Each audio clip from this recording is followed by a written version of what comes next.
नमस्कार, news point लेकर हाजिर हूं मैं राजीव। दोस्तों, बड़े बुजुर्ग कह गए हैं कि विनाश काले विपरीत बुद्धि, यानी समय खराब हो तो फैसले भी खराब लिए जाते हैं और इस समय बीजेपी का हाल ऐसा ही हो रहा है। देश में एक साथ कई सारे मोर्चे पर बीजेपी के खिलाफ लोगों का गुस्सा बढ़ रहा है, आप जानते हैं, और इस गुस्से की आग में घी डालने का काम बीजेपी नेता कर रहे हैं। आप जानते हैं कि बेरोजगार युवाओं को पहले कॉकरोच कहा गया, फिर धर्मेंद्र प्रधान ने पेपर लीक का मुद्दा उठाने वालों को दहशतगर्द यानी आतंकवादी कहा, और अब बीजेपी अध्यक्ष नितिन नबीन साहब कह रहे हैं कि ये लोग वायरस और कॉकरोच हैं, इनसे भाजपा का कार्यकर्ता निपट लेगा। ये सीधे सीधे आंदोलनकारियों को धमकी है। लेकिन जंतर मंतर पर पिछले शनिवार से बैठे लोग इन धमकियों से डर नहीं रहे हैं और इसका जवाब दे रहे हैं। अभिजीत दिपके ने, सीजेपी के प्रमुख हैं, उन्होंने किस तरह नितिन नबीन को कहा है कि हम वायरस नहीं एंटी वायरस हैं, जरा सुन लीजिए। आज सुबह सुबह जो हमारे भारतीय जनता पार्टी के प्रेसिडेंट अभी अपॉइंट हुए नितिन नबीन जी, उन्होंने एक स्टेटमेंट दिया है कि जंतर मंतर पर जो लोग बैठे हुए हैं कॉकरोचेस से, वायरस से, उनका स्टेटमेंट मैं पहले आप लोगों को सुना देता हूँ, उसके बाद मैं अपनी बात रखूंगा। जिस प्रकार से इस देश में एक वायरस और कॉकरोच जैसी पार्टियां आ रही हैं, ये देश को खोखला करने वाले लोग हैं। इन वायरस और कॉकरोच वाले लोगों को निश्चित रूप से ध्यान रखने की जरूरत है। ये देश के टुकड़े करने वाले गैंग के लोग हैं।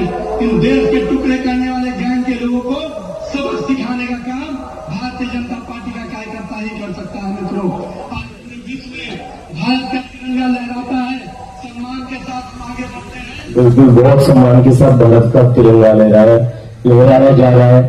अपने देश के युवाओं को कॉकरोचेस और वायरस बोलकर बहुत देश का तिरंगा लहराया जा रहा है।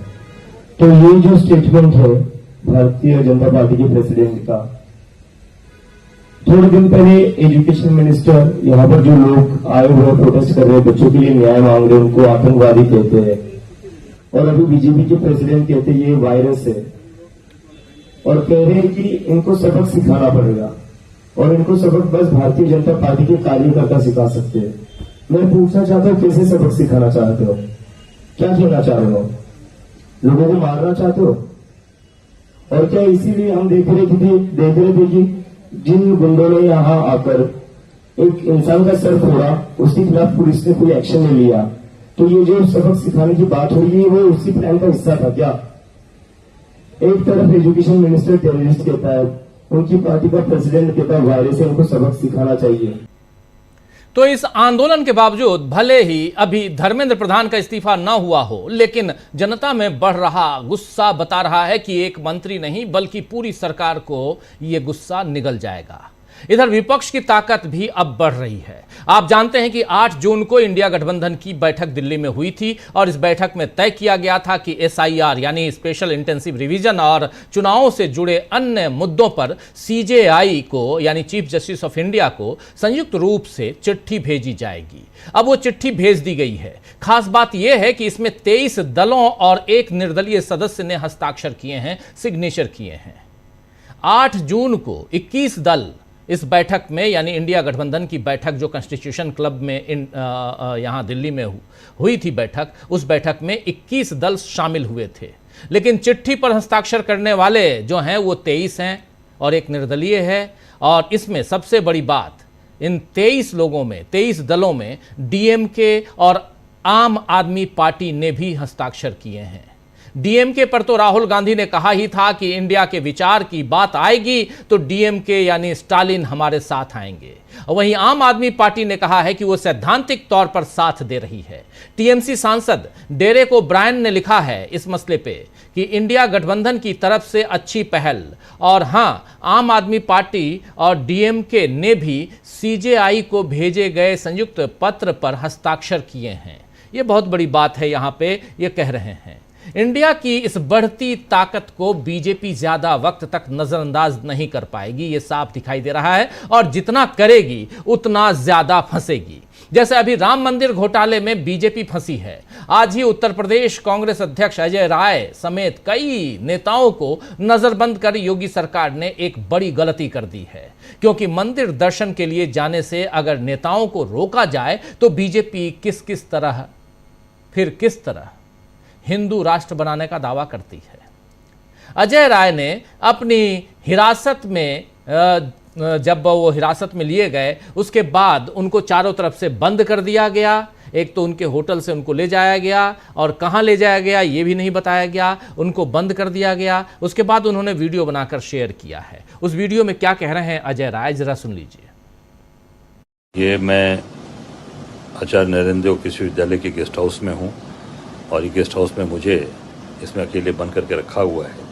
आप देख सकते हैं कि ये पूरा का पूरा इधर अब ये दरवाज़ा, सामने ये दरवाज़ा है, इसको भी बंद करके रखा हुआ है इन्होंने। अब ये देखिए पूरा इसको खींच रहा हूँ, उसके बावजूद भी ये खुल नहीं रहा है। ये पूरा बाहर से बंद है। और ये सामने आप देख सकते हैं कि ये सामने के भी ये दरवाजे यहाँ पर भी पूरा बाहर से बंद करके रखा हुआ है। ये बाहर के पूरे ग्रिल लगे हुए हैं, ग्रिल के अंदर बंद करके रखा हुआ है। और ये बाहर के टॉन है और पूरी तरीके से यहाँ पर मानसिक रूप से प्रताड़ित किया जा रहा है। कोई पूछने वाला भी नहीं है और कोई हम लोगों की सुध लेने वाला नहीं है। और दर्शन करने के लिए मैं अड़ा हूँ कि दर्शन बगैर भगवान राम का दर्शन किए नहीं जाऊँगा। ये दो तरह की मानसिकता, एक तरफ अरविंद केजरीवाल को बुला के दर्शन कराते हैं, पूरा VIP सुविधा देते हैं, और कांग्रेस के नेता हमारे आते हैं, हमारे नेतृत्व में डेलीगेशन किशोरी लाल जी, उज्ज्वल रमण जी, राकेश राठौर जी और तनुज पुनिया जी। तो कांग्रेस का डेलीगेशन गया है तो सबको यहां नजरबंद कर दिया गया। वहीं आज कांग्रेस ने इस मुद्दे पर एक प्रेस कॉन्फ्रेंस की, प्रेस वार्ता की, जिसमें मोदी और योगी सरकार से कुछ सवाल पूछे गए हैं। इसे भी जरा सुन लीजिए, सुप्रिया सुनेत क्या कह रही हैं। SIT की रिपोर्ट सार्वजनिक क्यों नहीं की गई, क्या छिपाया जा रहा है? 80 लाख रुपए अभी तक बरामद हुए हैं, बाकी करोड़ों रुपए कहां हैं? कुल कितने की चोरी हुई है? 40 दिन में 70 चोरियां पकड़ी गई। 5.5 साल में कितनी चोरी हुई होगी? इसकी जानकारी, इसका असेसमेंट कैसे होगा? स्वतंत्र ऑडिट क्यों नहीं कराया जा रहा है? CCTV फुटेज 45 दिन में डिलीट क्यों हो जाता है? उसका बैकअप क्यों नहीं रखा जाता है? क्या छुटभैया कर्मचारी इतने बड़े चढ़ावा घोटाले को अंजाम दे सकते हैं? इस चोरी के तार कितने ऊपर तक जुड़े हुए हैं? आज हर हिंदू के मन में यह सवाल है। जो काउंटिंग यूनिट थी उसमें उन्हीं लोगों के रिश्तेदारों की नियुक्ति हो रही थी जो कार्यरत थे। क्या प्रणाली यूज की जा रही थी? क्या क्राइटेरिया यूज किया जा रहा था नियुक्ति करने के लिए? किसका डिसीजन था ये? आरोप लगने के बाद FIR में देरी क्यों हुई? FIR में बड़े लोगों का नाम क्यों नहीं था? चंपत राय बंसल से इस्तीफा दिलवाकर उनको क्यों बचाया जा रहा है? उनके खिलाफ FIR क्यों नहीं की गई? उनकी जांच क्यों नहीं की जा रही है? इतना बड़ा घोटाला होता रहा और मुख्यमंत्री आदित्यनाथ जी को, योगी आदित्यनाथ जी को और प्रधानमंत्री नरेंद्र मोदी को इसकी भनक कैसे नहीं लगी? क्या आपका पूरा खुफिया तंत्र, क्या आपका LIU, क्या आपका IB, क्या आपका पूरा एजेंसीज पूरी तरह से ध्वस्त हो चुके हैं? ट्रस्ट के लोगों की नियुक्ति किस आधार पर की गई? सिर्फ क्योंकि वो RSS से संबंधित थे और उनकी नाक के नीचे इतना बड़ा पाप हुआ, तो अब इस ट्रस्ट की क्या मान्यता रह गई? इसकी क्या क्रेडिबिलिटी रह गई है? चंपत राय जी बंसल को संरक्षण लगातार कौन दे रहा है? उनको कौन बचा रहा है? शिलान्यास से लेकर प्राण प्रतिष्ठा करने वाले प्रधानमंत्री नरेंद्र मोदी चुप्पी क्यों रखे हुए हैं? वो अपनी चुप्पी कब तोड़ेंगे? प्रभु राम का मंदिर आस्था का, विश्वास का, मर्यादा का मंदिर है। तो देश में दोस्तों इस समय गंभीर किस्म की गड़बड़ियों का पर्दाफाश हुआ है और हर गड़बड़ी से बीजेपी का नाम ही जुड़ रहा है। घोटालों के बचाव में धर्म और हिंदुत्व के तर्क भी बीजेपी ने खुद ही बेकार कर दिए हैं। और दूसरी तरफ जब छात्रों की बात आती है तो वहां भी आप देख लीजिए, अब तो छात्रों को सीधे धमकियां दी जा रही हैं। वो कॉकरोच टाइप के अर्बन नक्सल तो कहा ही जा रहा था, अब कॉकरोच टाइप के और कॉकरोच कहा जा रहा है। ये सब कुछ है। जब कॉकरोच कहा गया तो फिर छात्रों ने कॉकरोच जनता पार्टी ही बना ली और उसके बाद वो बैठ गए आंदोलन करने के लिए, आंदोलन कर रहे हैं। और इससे भी परेशानी है। और साफ साफ अगर कहें बीजेपी के अगर अध्यक्ष, राष्ट्रीय अध्यक्ष कहें कि हमारे कार्यकर्ता, बीजेपी के कार्यकर्ता इनसे निपटना अच्छी तरह से जानते हैं, तो इसका क्या मतलब है? क्या वो अपने कार्यकर्ताओं को आह्वान कर रहे हैं कि जाइए और आप निपट लीजिए? तो आइए आज चर्चा करेंगे कि क्या सत्ता जाते देख बीजेपी अब अपना संतुलन खो रही है? बड़ा सवाल है। इंडिया के साथ केजरीवाल और स्टालिन आए और दूसरी तरफ आप देखिए कि युवाओं का, मोदी सरकार के खिलाफ युवाओं का फूटा गुस्सा, इन सब की चर्चा करेंगे। हमारे साथ कुछ वरिष्ठ साथी जुड़े हुए हैं, जरा उनके साथ आपका परिचय करवाता हूं, आगे बढ़ते हैं। स्क्रीन पर ले आइए हमारे तमाम साथियों को। देखिए इस वक्त अमलिंद उपाध्याय जी हैं, प्रशांत टंडन जी हैं और प्रोफेसर अखिल स्वामी जी हमारे साथ हैं। इकरार जुड़े हुए हैं हमारे साथ और इकरार के साथ जुड़ने वाले हैं आशुतोष रांका जुड़ने वाले हैं, जो सीजेपी यानी कॉकरोच जनता पार्टी के 3 फाउंडर मेंबर्स में से एक हैं। दीपके हैं, आशुतोष रांका हैं और सौरभ दास हैं। आशुतोष उनमें से एक हैं। उनसे ज़रा कुछ सवाल पूछना ज़रूरी है। इकरार अगर ला सकते हैं, आशुतोष आ गए हैं। इकरार, आवाज़ आशुतोष जी के पास जा रही है मेरी? इकरार की आ रही है आपके पास आवाज़? जी जी, आवाज़, इकरार मेरी आवाज़ आ रही है आप तक? जी बिल्कुल राजीव जी, और आशुतोष जी के पास भी आपकी आवाज़ आ रही है। इकरार, आवाज़ आ रही है? हाँ ठीक है। ज़रा आपसे क्या मेरी डायरेक्ट आवाज़ आ रही है इनके पास? जी जी बिल्कुल बिल्कुल। आशुतोष जी आपका स्वागत है डीवी लाइव में और जी बिल्कुल डायरेक्ट आपकी आवाज़। ज़रा आपसे समझना चाहता हूँ कुछ सवाल, छोटे सवाल, आपका वक्त ज़्यादा नहीं लूँगा, 10-15 मिनट आपसे कुछ सवाल ज़रूर करना चाहूँगा। सबसे पहले आज के घटनाक्रम से ही शुरुआत करते हैं। और चूंकि जब से कॉकरोच जनता पार्टी या कॉकरोच शब्द आया है, परेशानियां सरकार की भी बढ़ी हैं और जैसे जैसे युवा आगे बढ़ते गए वैसे वैसे परेशानियां दिखाई दे रही हैं। इन परेशानियों के बीच आज नितिन नवीन का बयान, इसको आप लोग कैसे देखते हैं? हालांकि अभी आपको जोड़ने से पहले हमने अभिजीत दीपके का उनकी प्रेस कॉन्फ्रेंस और उनकी प्रतिक्रिया हम दिखा चुके हैं, लेकिन चूंकि आधिकारिक रूप से हमारे साथ आप जुड़े हुए हैं तो फर्स्ट हैंड इंफॉर्मेशन हम आपसे चाहते हैं कि आपकी क्या प्रतिक्रिया है, कॉकरोच जनता पार्टी की क्या प्रतिक्रिया है नितिन नवीन के बयान पे, जिसमें वो साफ साफ कह रहे हैं कि हमारे कार्यकर्ता निपट लेंगे आप लोगों से।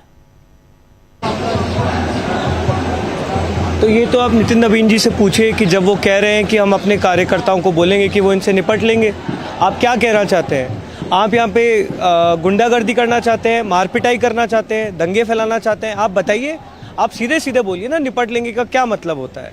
आप बताइए, आप देश में जिस तरह से 12 साल से अराजकता फैला रहे हैं, यहाँ पे भी वही अराजकता फैलाना चाहते हैं, तो ऑन रिकॉर्ड आके बोलिए। सरकार आपकी है, मीडिया आपकी है, पुलिस आपकी है, सब कुछ तो आपके पास है, तो मुंह पे बोलिए। ये इनडायरेक्टली बोलना बंद कीजिए, जो करना चाहता है करिए।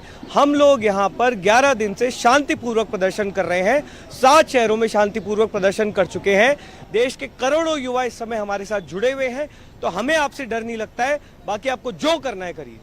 अब ये बताइए आशुतोष जी कि आपके आंदोलन का आज 11वां दिन है।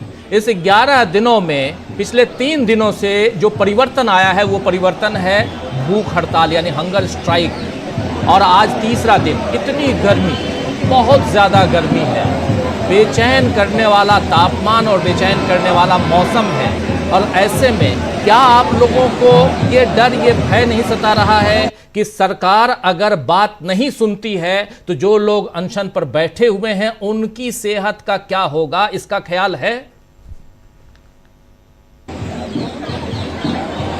किसी भी आंदोलन का एक तरह से अंतिम पड़ाव होता है भूख हड़ताल। किसी भी सरकार के लिए बहुत शर्म की बात होती है अगर एक आंदोलन इस लेवल पर पहुंचे कि वहां पर लोगों को भूख हड़ताल करनी पड़े।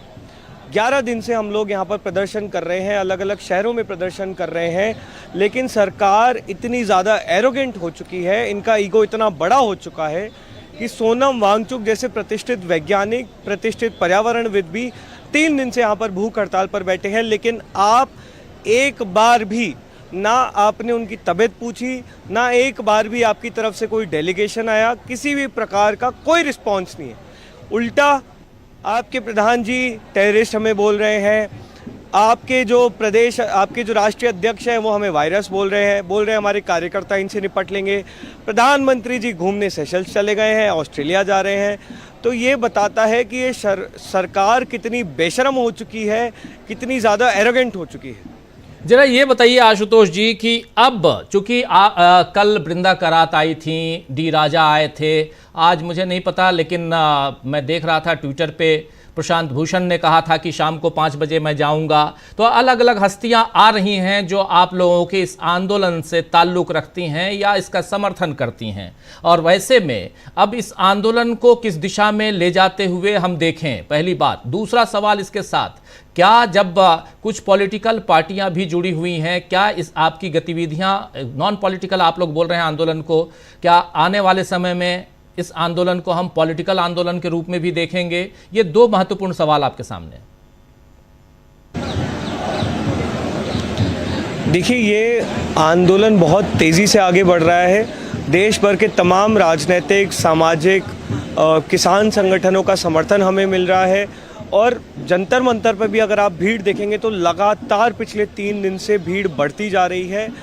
पूरे देश भर से लोग इस समय जंतर मंतर पहुंच रहे हैं। जो नहीं पहुंच पा रहे हैं वो सोशल मीडिया पर इस बारे में बात कर रहे हैं। हम चाहते हैं कि देश के जितने भी लोग हैं, अगर राजनीतिक पार्टियों से भी ताल्लुक़ रखते हैं तो है तो इस देश के नागरिक। अगर आपको इस देश के युवाओं से सरोकार है, अगर आपको इन देश के युवा जो परेशान हैं, कितने सालों से अपने हक की लड़ाई लड़ रहे हैं, उनके साथ आप बैठना चाहते हैं, तो कुछ दिन के लिए आपसे हम निवेदन करते हैं कि अपनी राजनीति को एक बार घर पर छोड़िए, तिरंगा हाथ में लेकर आइए और जंतर मंतर पर आकर हमारा साथ दीजिए। हमें खुशी है कि वृंदा करात जी, डी राजा जी ने हमारा यहाँ पर आकर समर्थन दिया। आज प्रशांत भूषण जी भी मौजूद थे, पंडित रामकिशन जी जो एक बहुत बड़े स्वतंत्रता सेनानी रहे हैं वो भी हमारे बीच मौजूद थे, और आने वाले समय में ऐसे तमाम राजनीतिक दलों के जो नेतागण हैं, तमाम सामाजिक संगठन के जो व्यक्ति हैं वो यहाँ पर आपको मौजूद मिलेंगे। ये बताइए कि आप लोगों का अगर सरकार अपनी तरफ से यहाँ पर दखल नहीं दे रही है, नहीं आ रही है, कोई बातचीत नहीं हो रही है, आप लोगों ने इस पर अपनी तरफ से कोई कोशिश की, आप लोगों ने कोई ज्ञापन दिया, आप लोगों ने, क्योंकि अब आप ही बता रहे हैं और ये बिल्कुल दिखाई देता है कि ये लास्ट जो हथियार होता है वो आपने यहाँ यानी ब्रह्मास्त्र आपने निकाल लिया है, वो है हंगर स्ट्राइक। अपनी तरफ से आप लोग क्या कर रहे हैं? क्या सरकार से कांटेक्ट करने की आपकी जो डिमांड है उसको वो फुलफिल करे, इसके लिए कोई कोशिश आप लोगों की तरफ से?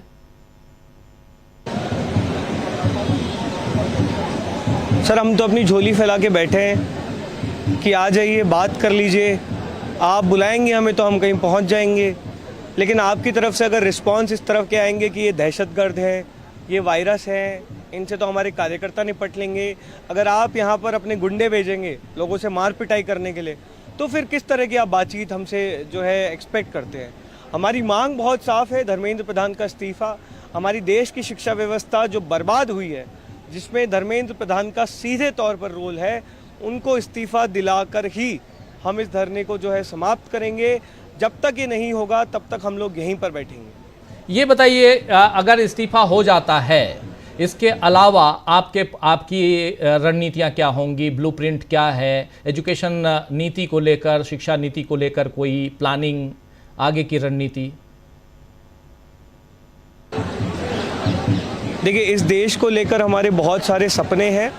बहुत सारे लोग हम में से कई सालों से शिक्षा व्यवस्था पर काम कर रहे हैं। बहुत सारे आइडियाज़ हैं, चाहे वो स्टूडेंट कमीशन की बात हो, चाहे एंटी रिफॉर्म्स की बात हो, चाहे जो रिक्रूटमेंट में इतने सारे इश्यूज़ हैं उनको फिक्स करने की बात हो, पेपर लीक्स की समस्याएं सॉल्व करने की बात हो, यूनिवर्सिटीज़ के करिकुलम्स की बात हो, स्कूल्स के इंफ्रास्ट्रक्चर की बात हो। बहुत सारी चीज़ें हैं जिन पर हम काम करना चाहते हैं, लेकिन उन पर बात करने का तब तक कोई मतलब नहीं है जब तक उस व्यवस्था का जो सबसे जिम्मेदार व्यक्ति है वो नाकाबिल हो, जब तक वो व्यक्ति गैर जिम्मेदार हो।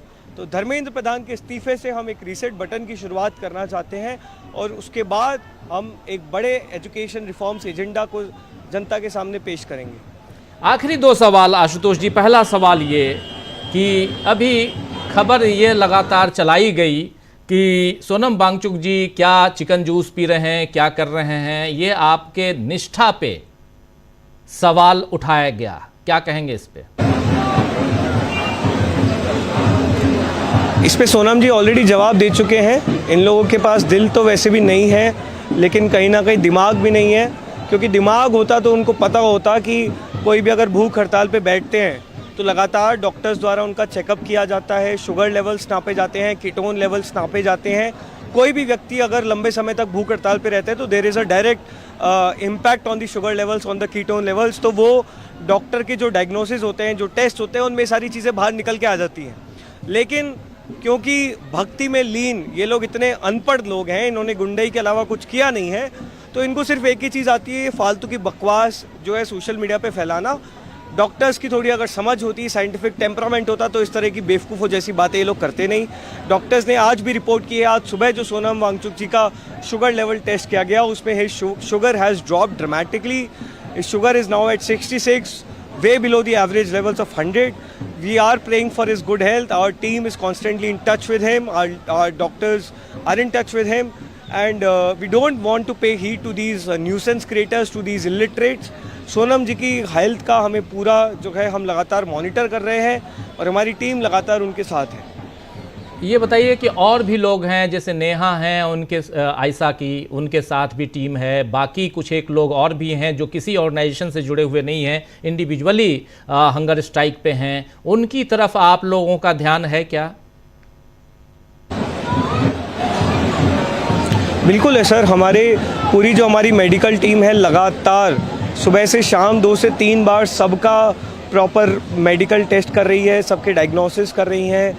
कहीं भी कुछ अगर एबनॉर्मल रिपोर्ट्स आ रही हैं तो तुरंत जो गवर्नमेंट पैनल डॉक्टर्स हैं उनके टच में है। एम्बुलेंसेज हम लोगों ने यहाँ पे अरेंज करवा रखी है, जो भी फैसिलिटी हम अपने लेवल पे करा सकते हैं वो हम लोग प्रोवाइड करा रहे हैं। We are extremely sensitive to everyone who is on hunger strike. हम लगातार लोगों से अपील भी कर रहे हैं कि यदि आपने पूर्व में ये चीज़ नहीं की है तो ये चीज़ अवॉइड कीजिए। भूख हड़ताल पे बैठना एक बहुत बड़ा निर्णय होता है, इसके लिए बहुत प्लानिंग लगती है, बहुत प्रिपरेशन लगती है, एक्सपीरियंस होना चाहिए।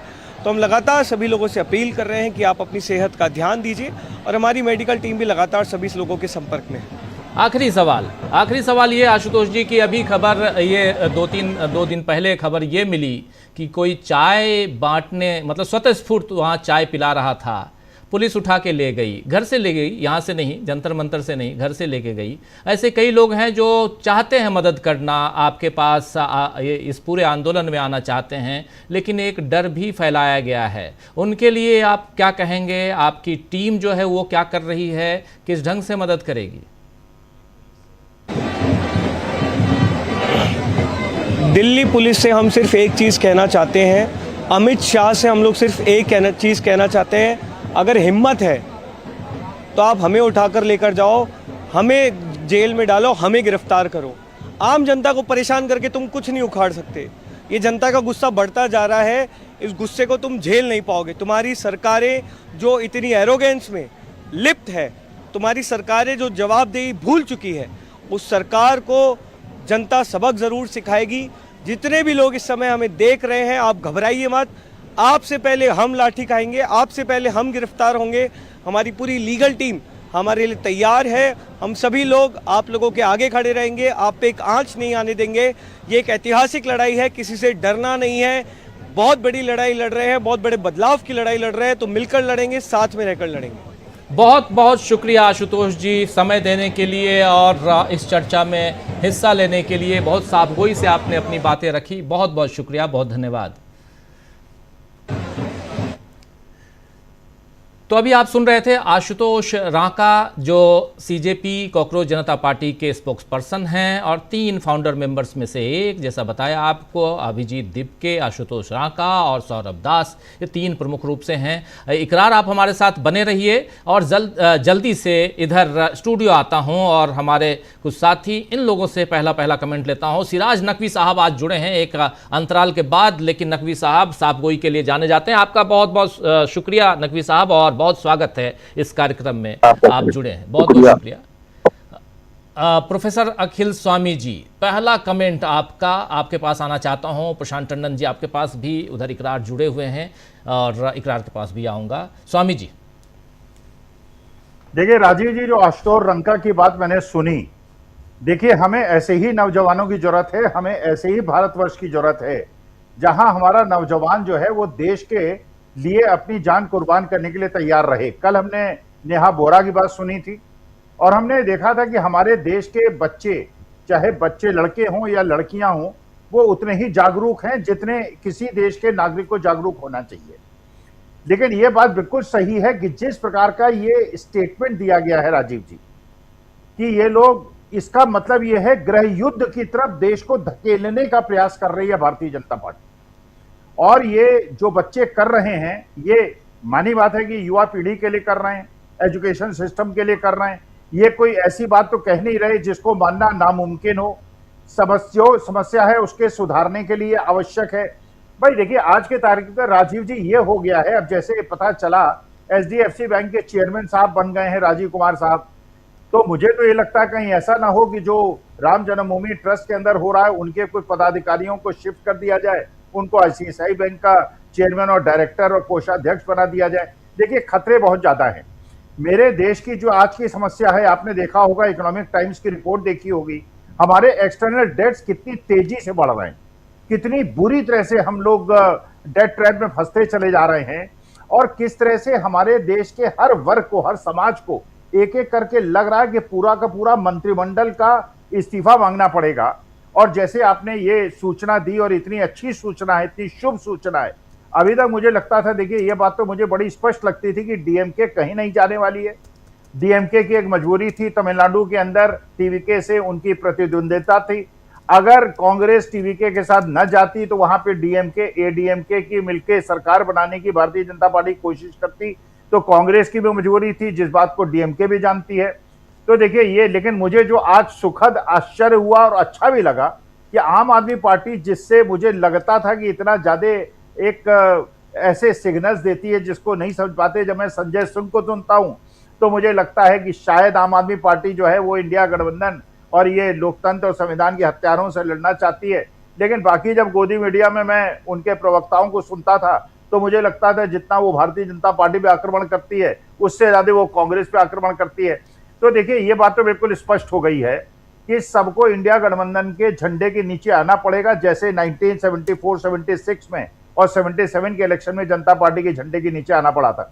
अब मैं, ये मेरा व्यक्तिगत विचार है, आशुतोष रांका के या जो वहां पे जितने लोग बैठे अभिजीत दीपिके हैं, कि देखिए ये लड़ाई जो है इस सबको मिलजुल के लड़नी पड़ेगी। और इसमें कोई जरूरी नहीं है, क्योंकि आप देख रहे हैं इंडिया गठबंधन के अंदर डीएमके भी है, सपा भी है, आरजेडी भी है, टीएमसी भी है, और अब आम आदमी पार्टी भी आ गई है। तो इसमें कॉकरोच जनता पार्टी को भी इंडिया गठबंधन में एक गैर राजनीतिक दल की तरह सम्मिलित हो जाना चाहिए, क्योंकि ये लड़ाई जब तक संगठित नहीं होगी, जब तक सम्मिलित नहीं होगी। और उसके बाद जो ये चुनाव आयोग के बारे में जो उन्होंने वो दिया है, लेटर दिया है चीफ जस्टिस ऑफ इंडिया को, मेरे ख्याल से देखिए अब जो हमारे पास विकल्प है वो केवल ये है कि जनता के दरबार पे जाएं, जनता के सामने जाएं, मिलजुल के जाएं, एक साथ जाएं, जिससे जनता को ये मैसेज मिले कि अब कोई मतभेद नहीं है। इस समय केवल एक हमारा टारगेट है, एक ही हमारा ऑब्जेक्टिव है कि देश के अंदर हमारे बच्चों का भविष्य जो है वो ठीक रहे, हमारे किसानों को उनका अधिकार मिले। विदेश में जाके हीरे और जवाहरात और 1.25 लाख और 1.5 लाख करोड़ के बांटना और इधर उधर जाके पुरस्कार लेना ये उचित नहीं है। हमारे देश की जनता का जो अधिकार है उसको मिलना चाहिए, और हमारे देश के लोकतंत्र और संविधान पे जो खतरा है उसके लिए सब लोगों को, everybody has to unite, everybody has to unite. एक झंडे के नीचे सबको आना पड़ेगा, सबको एक साथ खड़ा होना पड़ेगा, और जो इस लड़ाई में साथ नहीं आएगा उसको माना जाएगा कि वो भारतीय जनता पार्टी का और इस सरकार का पिटलक्कू है, और वो नहीं चाहता कि हमारे देश के नौजवानों को उनका अधिकार मिले। जी बिल्कुल बिल्कुल, दोबारा आता हूं आपके पास। स्वामी जी बने रहिए हमारे साथ, और इधर तमाम साथी हमारे जुड़े हुए हैं, शिराज जी भी जुड़े हुए हैं, प्रशांत जी भी और अमलेंदु जी भी। प्रशांत जी आपके पास आना चाहता हूं। 2-3 बहुत महत्वपूर्ण बातें, खबरें। एक तो इंडिया गठबंधन की बात अभी बता ही रहे थे स्वामी जी, 23 दलों में से जो साइन किया है, सीजेआई को यानी चीफ जस्टिस ऑफ इंडिया को एसआईआर की खामियों और उस पर हस्तक्षेप के लिए चिट्ठी लिखी गई है। यानी लगभग पूरा विपक्ष ने चिट्ठी लिखी है और ये बात इंडिया गठबंधन की बैठक में हुई थी कि एसआईआर पर हम चिट्ठी लिखेंगे और देंगे सीजेआई को। और लेकिन इस यहाँ पर ये चौंकाने वाली खबर है, सुखद कह रहे हैं, बिल्कुल सुखद भी है, चौंकाने वाली भी है कि आम आदमी पार्टी और डीएमके दोनों दलों ने साइन किया, सिग्नेचर किया इस पे। एक बात ये, दूसरी बात नितिन नवीन की बात आपने सुन ली, वो साफ साफ भड़का रहे हैं अपने कार्यकर्ताओं को और ये डरावनी खबर है, ये डरावनी खबर है। इसीलिए स्पेशली सीजेपी, चूंकि आज सीजेपी पे कॉकरोच, जो भी कॉकरोच अपने आप को कहें, उनके ऊपर अगर ये बयान है तो जो लोग अभी जंतर मंतर पे हैं उनके स्पोक्स पर्सन से बात करना आज बहुत जरूरी था प्रशांत जी, इसलिए उनके बयान को हम लोग लेके आए। आशुतोष रांका अपने साथ जुड़े थे, जरा आपकी प्रतिक्रिया इस पे। जो हो रहा है पहले वहीं से बात शुरू करते हैं और थोड़ी बात ये राम मंदिर के धंधे में भी रखेंगे जी। लेकिन जंतर मंतर पे देखिए जो हो रहा है, सरकार युवाओं से मोदी जी इंगेज नहीं कर पा रहे, लगातार डिफेंसिव हैं, लगातार वो आपा खो रहे हैं अपना, और कभी आतंकवादी उनका मंत्री कह देता है छात्रों को, कभी उनको कॉकरोच कह रहे हैं आप, कभी कह रहे हैं कि हम निपट लेंगे इनसे। ये जो निपट लेने वाली बात है वो क्या है? दरअसल छात्रों ने, ये जो युवा हैं जंतर मंतर पे, उन्होंने गोदी मीडिया को बाहर किया हुआ है। तो गोदी मीडिया अंदर जाकर कोई साजिश नहीं कर सकता, वरना ये गोदी मीडिया के लोग जाते हैं अंदर, 4 लोग अपने साथ लेके जाते, वहां पाकिस्तान जिंदाबाद के नारे लगवाते, उसका वीडियो बनाते और उसकी वो करवाते, विवाद में खड़ा करते। तो गोदी मीडिया को बाहर करके उन्होंने बहुत बड़े साजिश से अपने आप को इम्यून किया हुआ है, बचाया हुआ है। लेकिन अब कोई ना कोई साजिश तो करनी है, तो अब साजिश ये आएगी कि ये होगी कि बाहर से इनके ऊपर बीजेपी कार्यकर्ता वहां घुसे। अगर गोदी मीडिया वहां पे एंट्री होती उसकी, आज भी बाहर किया गया, कोई मैं देख रहा था, और रोज ही बाहर किया जाता है वहां से। अगर गोदी मीडिया की वहां एंट्री होती तो इनको, नितिन नवीन को इस तरीके की बात करने की आवश्यकता ही नहीं होती, वो काम कर देता है इनका। तो असली मामला ये है कि ये वहां पे कोई ना कोई साजिश करना चाहते हैं और साजिश करके बदनाम करना चाहते हैं। आपको याद होगा कि शाहीन बाग के धरने पे एक लड़की जो बीजेपी की सिंपैथाइजर या कार्यकर्ता थी, और वो मुस्लिम भी नहीं थी, वो बुर्का पहन के गई वहां पे और उसने कुछ वहां पे हंगामा करने की कोशिश की। ये इस प्रकार की साजिशें करते हैं, यही इनको आता है, इसके अलावा कुछ आता नहीं है। तो लेकिन जिस तरीके से संख्या बढ़ रही है जंतर मंतर पे, और संख्या के अलावा जो वहाँ विस्तार हो रहा है, वहाँ पे पेरेंट्स जा रहे हैं, वहाँ तमाम ऐसे लोग जा रहे हैं जो बीजेपी के समर्थक रहे हैं, तो विस्तार हो रहा है उसका, उससे ये परेशान है और इनके पास कोई उपाय नहीं है। और दूसरा इनको झटका जो लगा है वो राम मंदिर का लगा है। देखिए, राम मंदिर में सबको मालूम रहा होगा क्या चल रहा है। चंपत राय आरएसएस के बहुत पुराने का वो हैं नेता, उनको सबको मालूम था क्या चल रहा है, उनकी देखरेख में चल रहा था। लेकिन वो, और ये दिल्ली से खबर होगी वहां क्या चल रहा है, लेकिन मामला खुल गया, कुछ पत्रकारों ने मामला खोल दिया। जब मामला खुल गया तो अब उनकी समझ में नहीं आ रहा। ये एक राम मंदिर एक ऐसा जो आंदोलन था, इसने पूरे देश की राजनीति बदल दी। पूरी नफरत की राजनीति का फाउंटेन हेड है, वहीं से शुरुआत होती है नफरत की राजनीति की। उसके बाद दंगे हुए, लिंचिंग हुई, तमाम चीजें हुई, लेकिन शुरुआत वहीं से हुई, अयोध्या के मूवमेंट से। और वो मूवमेंट आरएसएस बीजेपी ने खुद अपने हाथों से खत्म कर दिया। अब आप सोचिए कि वहां चढ़ावे में 90% की कमी आ गई है। दर्शन करने वाले लोग जो रोज जाते थे वो आधे हो गए हैं। तो और अब आप ये सोचिए, ये बिजनेस मॉडल है। जमीनों का अलग घोटाला है, जिसके कागज संजय सिंह ने दिए एसआईटी को। जमीनों का बहुत बड़ा घोटाला वहां हुआ है। तो ये राम मंदिर क्या था? एक बिजनेस मॉडल था गुजरातियों का, और गुजराती लोगों ने व्यापार किया। ये बिजनेस मॉडल था। और अगर आप विश्व हिंदू परिषद की तमाम मुहिम को देखिएगा, मैं मस्जिदों की बात नहीं कर रहा हूं, मैं विवादित जो है मथुरा काशी उसकी बात भी नहीं कर रहा हूं। तमाम ऐसे जो मंदिर हैं जो सरकार चलाती है, सरकार के संचालन में, जैसे वैष्णो देवी मंदिर है, जैसे जगन्नाथ मंदिर है, विश्व हिंदू परिषद ये मुहिम चला रहा है कि वो मंदिर भी उसको दिए जाएं। किस लिए दिए जाएं? क्या वहां कोई अव्यवस्था है? नहीं, चढ़ावे पर नजर है। ये आरएसएस का बिजनेस मॉडल था, इसकी कलई खुल गई।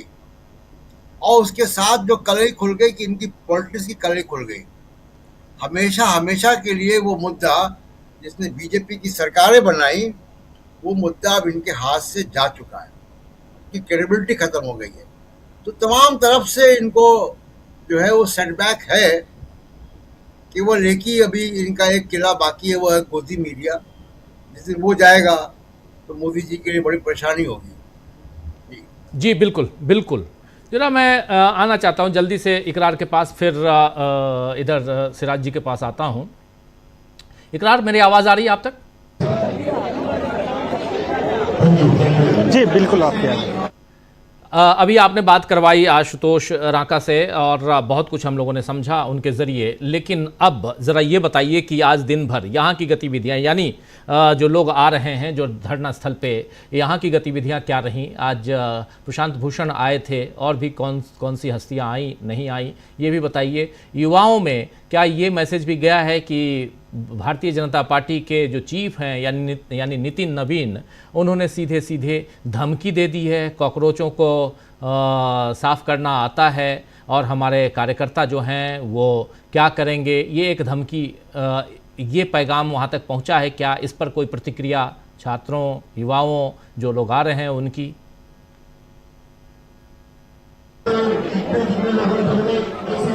जी राजीव जी, देखिए आज की अगर हम बात करें तो प्रशांत भूषण पहुंचे और उनके साथ एक 105 साल के एक शख्स हैं जो कि आज़ादी की लड़ाई में जिन्होंने योगदान दिया था, वो भी खुद यहाँ पहुंचे। तो इस तरह से लगातार जो लोग हैं, पॉलिटिकल पार्टी के जो लोग हैं, उनका आना शुरू हुआ। एक एनसीपी के प्रवक्ता भी अब आए थे। अब वो किस गुट के थे अब वो जानकारी नहीं मिल पाई, लेकिन एनसीपी के एक प्रवक्ता हैं, युवा प्रवक्ता, वो भी आए थे। तो लगातार जो ये अब इस प्रोटेस्ट को अगर कह लेंगे तो लगातार जो लोगों का वो समर्थन अब मिलता जा रहा है। जहाँ पहले एक सिर्फ सीजेपी से जुड़े लोग यहाँ इस प्रोटेस्ट में शामिल थे, वहीं आप आपने देखा कल डी राजा है, वृंदा करात आई यहाँ पर, और बाकायदा मंच उन्होंने शेयर किया। डी राजा ने मंच से स्पीच की और स्पीच करके उन्होंने केंद्र सरकार पर निशाना साधा। ना सिर्फ युवाओं की मांगों को लेकर उन्होंने निशाना साधा, बल्कि जो जिस तरह से चंदे की चोरी हो रही है उसको लेकर भी निशाना साधा। राजीव जी, बस मैं आपका 1 मिनट लेना चाहूँगा।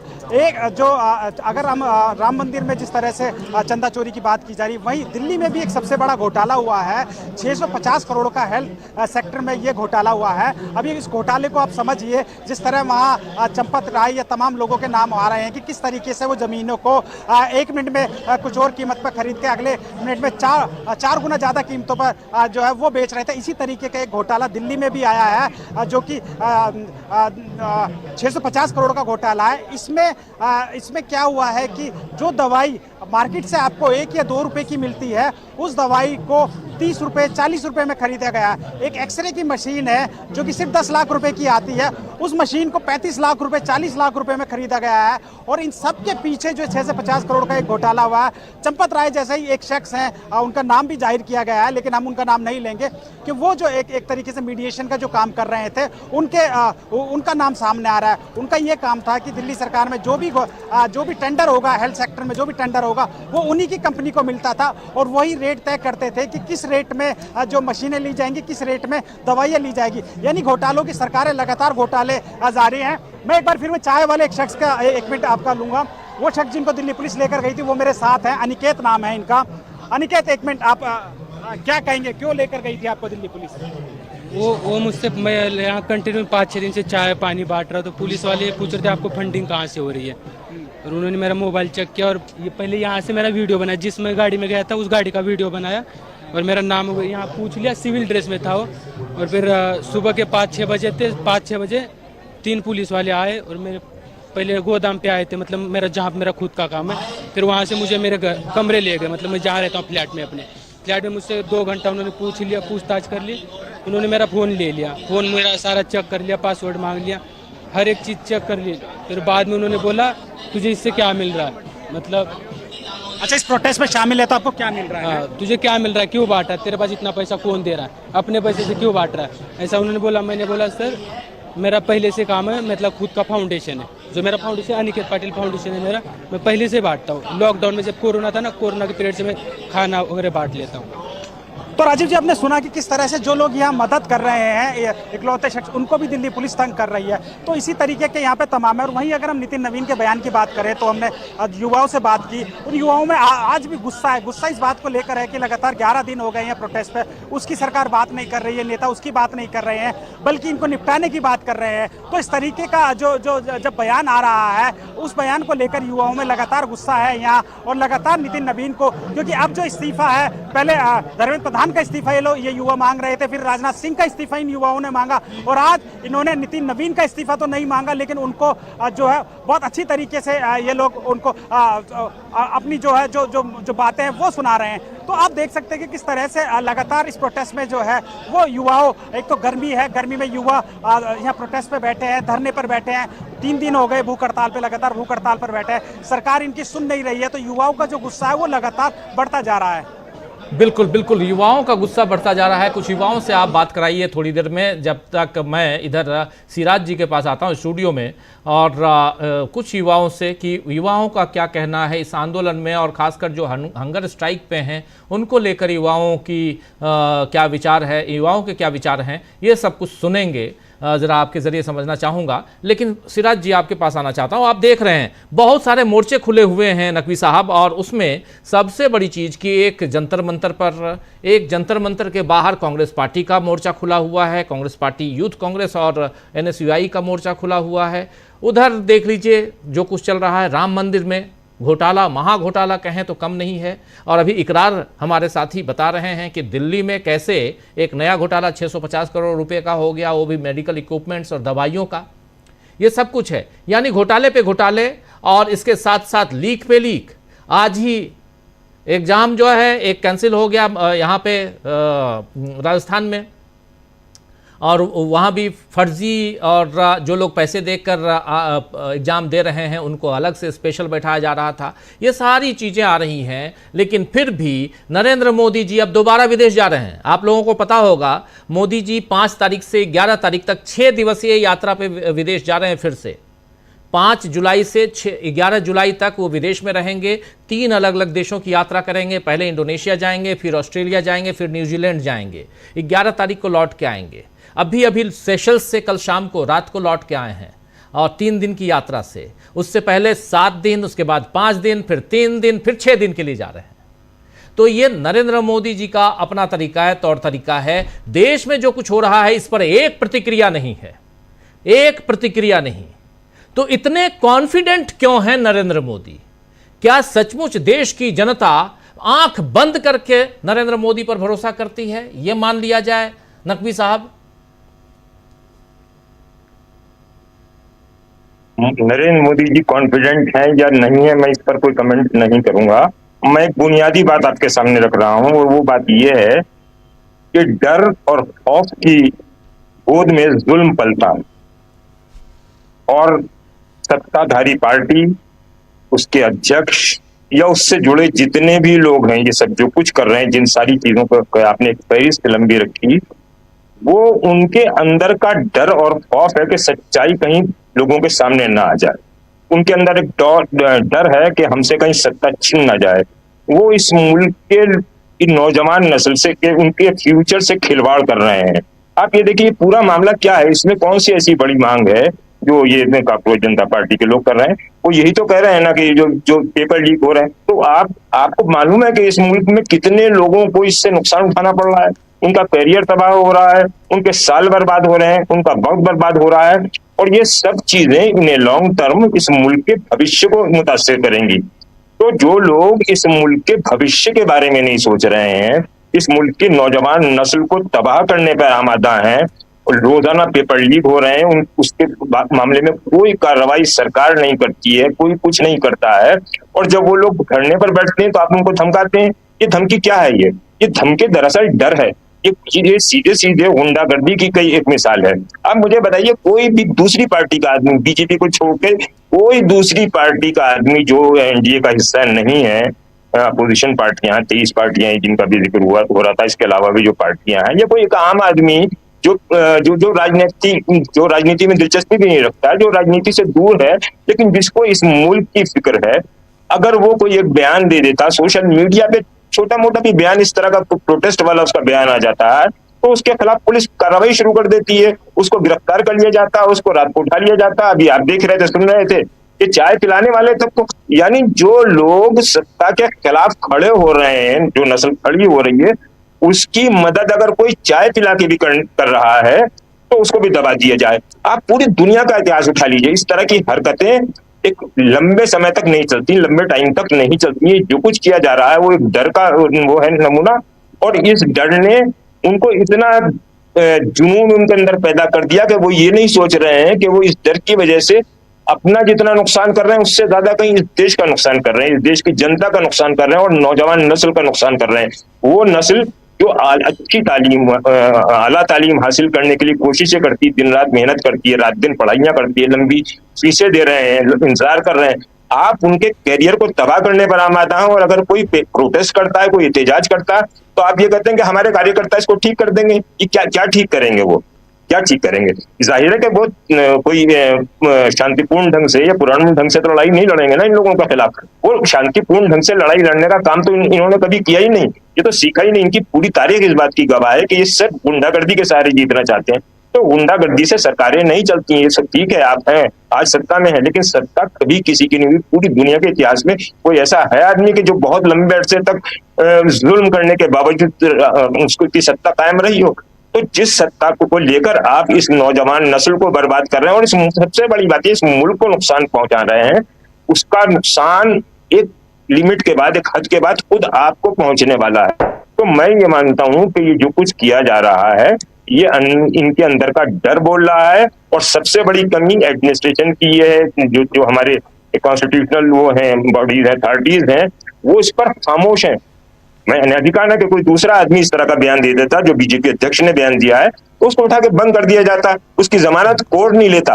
लेकिन यहाँ न तो हमारी अदालतें हैं ऐसे मामलों में बहुत ज्यादा एक्टिव नजर आती हैं। ये बड़े अफसोस की बात है कि जो हमारे यानी जिस संस्था पर इस मुल्क के लोगों का सबसे ज्यादा विश्वास था, न्यायपालिका या जुडिशरी, वो भी ऐसे मामलों में उतनी एक्टिव नहीं नजर आती जितना होना चाहिए। बहुत इंसाफ वाले फैसले नहीं आ रहे हैं, वो जो फैसले आ रहे हैं उनमें कमजोरी नजर आ रही है न्यायालय की। बड़ी बहुत ही दुख देने वाली स्थिति है। तो ये स्थिति जो है ये एक लंबे समय तक, लंबे टाइम तक नहीं चलेगी। बिल्कुल सही आप कह रहे हैं। नकवी साहब बने रहिए हमारे साथ। जरा जल्दी से चलते हैं, अमलेंदु जी आपके पास आता हूं, लेकिन पहले चलते हैं उधर जंतर मंतर और इकरार के साथ कुछ युवा जुड़े हुए हैं। सवाल आज का बहुत महत्वपूर्ण है और सवाल ये है कि क्या अब यहाँ युवाओं को डर कर रहना चाहिए? क्या यहाँ यानी जंतर मंतर पर कभी भी बीजेपी के जो चीफ हैं नितिन नवीन ने जिस ढंग से कहा है कि हमारे कार्यकर्ताओं को इनके साथ क्या करना है वो अच्छी तरह से आता है, अगर ये बात मान ली जाए तो फिर आखिर यहाँ के युवा क्या करेंगे? क्या एक शांतिपूर्ण आंदोलन यहाँ हिंसात्मक आंदोलन में बदल जाएगा या यहाँ के युवा कुछ और करेंगे? इकरार जरा आपके पास, और आपके साथ कुछ युवा जुड़े हुए हैं, इनके क्या विचार हैं और क्या कुछ कह रहे हैं और इस आंदोलन को किस ढंग से ये देख रहे हैं?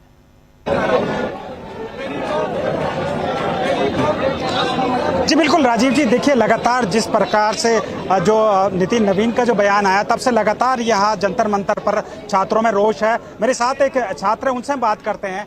नितिन नवीन जो बीजेपी के अध्यक्ष हैं, उन्होंने आज आप लोगों को कहा है कॉकरोच एक वायरस का है और ये कहा कि आप लोगों को निपटाना आता है, क्या कहेंगे इस बयान पर? ये तो खुली धमकी दे रहे हो कि निपटाना आता है। ऐसे शब्दों का इस्तेमाल एक बीजेपी के वो प्रेसिडेंट हैं, उनको शब्दों का चुनाव ठीक से करना चाहिए। खैर, एक ऐसे समय में जब देश के युवा छात्र लगातार धर्मेंद्र प्रधान को बर्खास्त करने की मांग कर रहे हैं पेपर लीक की वजह से, या वो छात्र जो स्कूलों की परीक्षाएं ठीक से नहीं पास कर पाए हैं, 12वीं के बाद की पढ़ाई नहीं कर पा रहे हैं, वो लगातार परेशान हैं और उनसे इस्तीफ़ा मांग रहे हैं। इस्तीफ़ा देने की बजाय अलग अलग मंत्रियों से छात्रों को डरवाया जा रहा है, धमकाया जा रहा है। निपटाना क्या होता है? आप धमका रहे हैं खुले मुँह, सीधा कहिए ना। आप यहाँ पे लोगों को बेच करके डरा के धमकाने की कोशिश तो कर ही चुके हैं। आप पिटवाएंगे, आप जेल में डलवाएंगे, आप हम पे केसेस करवाएंगे, निपटाने का क्या मतलब है बताइए आप? ये कोई बात होती है एक बीजेपी के प्रेसिडेंट की? इस तरह से कोई बात किया जाता है क्या? मांग क्या कर रहे हैं यहाँ पे? आपने जिन छात्रों ने सुसाइड किया उन पे कुछ नहीं बोला, लेकिन आपको निपटाने की ये तो बेशर्मी की हद होती है, अमानवीयता की हद होती है, एकदम इनसेंसिटिव चीज़ है कि आप किसी दूसरे देश में कोई घटना हो रही है उस पर आपका ट्वीट तुरंत आएगा। कहीं दूसरे इलाके में कहीं पुल गिर गया, आपके उस पर ट्वीट जरूर आएगा। वो किया जाना चाहिए, उतनी संवेदना होनी चाहिए। पर यहाँ पे भी तो छात्रों ने आत्महत्या की ना भाई, और वो आत्महत्या के जिम्मेदार कौन है? आप ठीक से परीक्षाएं नहीं कर पा रहे, कमी आपकी। आप फेल हुए, छात्र आत्महत्या कर रहा है, इसमें छात्रों की क्या दिक्कत? उल्टा से उल्टा ये सब पे माफ़ी मांगने की जगह, उनको बर्खास्त करने की जगह बीजेपी के प्रेसिडेंट ये कह रहे हैं कि निपटा दिए जाएंगे। मतलब आप जेल में डालेंगे, अब आप केस करेंगे, आप हम पे यहाँ से उठवा के पिटवाएंगे अब आप। ये बेहद ही शर्मनाक बयान है नितिन नवीन जी का, और हम इस प्रदर्शन में और आपके माध्यम से ये मांग करते हैं कि नितिन नवीन इस बयान से तुरंत अपनी माफ़ी मांगे और बीजेपी को, प्रधानमंत्री जी को ये फोर्स करें कि शिक्षा मंत्री धर्मेंद्र प्रधान को तुरंत उनके पद से बर्खास्त किया जाए, क्योंकि अब इस्तीफा देने की बात खत्म हो चुकी है। इस्तीफे की उम्मीद देखिए उन लोगों से की जाती है जिनमें थोड़ी सी शर्म बची हो, आँख का शर्म मरा नहीं है। बेशर्मों को बर्खास्त किया जाना चाहिए। शिक्षा मंत्री हो चुके हैं बेशर्म। 2024 का आंकड़ा है, annual status on education report आया था 2024 में, उसके अनुसार 5वीं के 51% से ज़्यादा बच्चे दूसरी क्लास की किताब नहीं पढ़ पा रहे हैं। 70% से ज़्यादा बच्चे बेसिक जोड़ घटाव नहीं कर पा रहे। इस पे आप सवाल जवाब नहीं कर रहे। जब से बीजेपी सरकार आई है 2014 में, जितने बच्चों ने पहली क्लास में दाखिला लिया था 2024 में उसे 12 करोड़ बच्चे शिक्षा से बाहर हैं। सवाल ये होना चाहिए था, आप जो इन सवालों को उठा रहा है उनको धमका रहे हैं, आप निपटाने की बात कर रहे हैं, आप उनको जेल में डालने की बात कर रहे हैं। ये बेहद शर्मनाक है और ये दिखाता है कि बीजेपी सरकार कोई अकाउंटेबिलिटी लेने के लिए तैयार नहीं है, वो अपने फेलियर को एक्सेप्ट करने का तैयार नहीं है, और उनके मंत्री जो फेलियर में पाए गए हैं उनको बर्खास्त करने के लिए तैयार नहीं है। सवाल तो अब हमारा प्रधानमंत्री मोदी जी से है, इनसे इस्तीफे की मांग तो अब खत्म हो चुकी है। अब मांग है प्रधानमंत्री मोदी जी से कि वो क्यों नहीं धर्मेंद्र प्रधान को उनके पद से बर्खास्त कर रहे हैं। इस्तीफा नहीं मांग रहे हम, अब बर्खास्तगी की मांग है। कहां से बर्खास्त करेंगे? उन्होंने तो एक ट्वीट नहीं किया छात्रों के सुसाइड पर। ये तो उनकी असंवेदना भी दिखाती है, और एक बीजेपी का जो चरित्र है, छात्र विरोधी, गरीब विरोधी, इनके मंत्री कहते हैं, राजनाथ जी कहते हैं कि बीजेपी में इस्तीफे का कानून, इस्तीफे का ट्रेडिशन नहीं रहा है। यानी सीधा सीधा कह रहे हैं कि भैया आपको जो करना है कर लीजिए, हमारे यहाँ लोग रेप करके आएंगे, हम उनको माला पहनाएंगे, उनको पार्टी में पद दे देंगे। हमारे यहाँ लोग बलात्कारी आएंगे, हम उनको जेल से छुड़वाएंगे, उनको माला पहनाएंगे, उनका पब्लिक में हम रिस्पेक्ट करेंगे। इसका मतलब तो यही है कि इनको कोई फर्क नहीं पड़ता, और जनता को भी ये सीधा मैसेज दे रहे हैं ये सब स्टेटमेंट दे करके कि जनता जो मर्जी कर ले, आप जो मर्जी कीजिए, प्रदर्शन कीजिए, हमको कोई फर्क नहीं पड़ता, हम जो कर रहे हैं वो करेंगे। हम जनता का पैसा लूटेंगे, जनता का धन लूटेंगे, और वो सारा धन हम देश के जो धन्ना सेठ है अंबानी अडानी को देंगे। बस उनका यही करना है, और इसीलिए आज और ज़्यादा जरूरी होता है कि समाज का जो अलग अलग तबका है, जो अलग अलग हिस्सा है, वो चाहे मजदूर हो, किसान हो, छात्र हो, युवा हो, वो सब एकजुट होकर एक सुर में इस सरकार का बहिष्कार करे, इस सरकार के विरोध में बोले, इस सरकार के खिलाफ रोड पे आए, अपनी मांगों को रोड पे लेकर आए। जी, आप भी आपने सुना आज नितिन नवीन ने आप लोगों को कहा, आप लोग 11 दिन से स्ट्राइक पर बैठे हैं, आज 3 दिन से भूख हड़ताल पर बैठे हैं, क्या कहेंगे आप लोगों को निपटाने की बात हो रही है? देखिए, इस सरकार में जब नेता ही ऐसे बोलेंगे तो जो छोटे छोटे गुंडे और गैंग है वो यहाँ पे अटैक करते हैं। हमारे दूसरे दिन धरने पे यहाँ पे अटैक किया गया था और ये दिखाता है कि वो हमारी एकता से डरते हैं। और हम ये एक ऐलान देना चाहते हैं इस प्रदर्शन से कि हम शांति प्रिय प्रदर्शन कर रहे हैं और एकता के साथ आगे बढ़ेंगे। और हमारे देश में लगातार इस तरीके से लोग जब इकट्ठा हुए हैं, आगे जागरूक होकर बोलने की हिम्मत रख पाए, तो ऐसी सरकारें बार बार हमें नीचे गिराने की कोशिश करती रही है। लेकिन हम उस देश के ही हैं जिस देश में भगत सिंह थे, हम उसी देश के युवा हैं जिस देश में सावित्रीबाई फुले थी, भगत सिंह के साथी थे, राजगुरु सुखदेव थे। हम उनको याद करते हैं, उन क्रांतिकारी लोगों को याद करते हैं कि आज लड़ाई हम यहाँ तक लेकर के आए, उस चेन में हम आज आगे पहुंचे हैं। हमें ये चेन आगे तक ले जानी है। लड़ाई सिर्फ यही तक नहीं है कि पेपर लीक की समस्या खत्म हो जाए और धर्मेंद्र प्रधान इस्तीफा दे दे, बस यही तक की लड़ाई नहीं है। लड़ाई इस व्यवस्था को बदलने की है, जिस तरीके की व्यवस्था का निर्माण किया गया है। अमीरों के बच्चे आगे बढ़ जाते हैं, गरीबों के बच्चे तिल ठोकरे खा के अपने सपनों को आजाद, मतलब वो सपने भी नहीं देख सकते हैं। आज ये हालात है कि हम आजाद नहीं है इस देश में, जहाँ पे पीएचडी धारक चपरासी की नौकरी के लिए अप्लाई कर रहा है। हम इस देश को कहते हैं कि ये आजाद है। इस देश में जहाँ एक औरत को न्याय नहीं मिल रहा है, बिल्किस बानो जैसे केस को, कटुआ जैसे केस को, आप देखेंगे महिला पहलवान भी आई सड़कों पे घसीट के उनके ऊपर एफआईआर की गई थी। वो तो बलशाली महिला थी, देश के लिए सोना ला रही थी, मेडल ला रही थी, उन्होंने नाम कमाया था। उन महिलाओं को न्याय नहीं मिल रहा, तो आप उम्मीद कैसे कर सकते हैं कोई गांव की दलित महिला, खेतिहर महिला, उनको न्याय मिलेगा? इस देश में लगातार ये उल्टा कानून चलाया गया है।